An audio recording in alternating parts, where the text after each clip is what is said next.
السلام عليكم ورحمة الله تعالى وبركاته. الرجاء الاشتراك في القناة مع تفعيل زر الجرس حتى يصلك كل جديدنا. يستقبل فريق سباهان أسباهان الإيراني نظيره فريق الوحدات الأردنية على أرضية ملعب استاد حمد الكبير ضمن مباراة الجولة الخامسة من مسابقة دوري أبطال آسيا 2.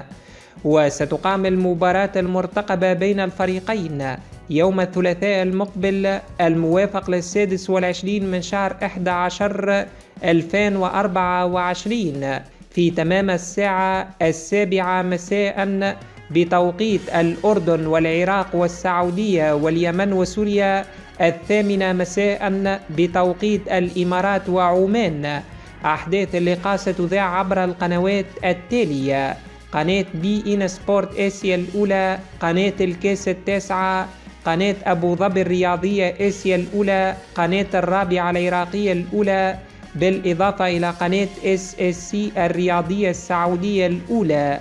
ما هي توقعاتكم لنتيجة مباراة الوحدات الأردنية ضد نظيره فريق سباهان أسباهان الإيرانية؟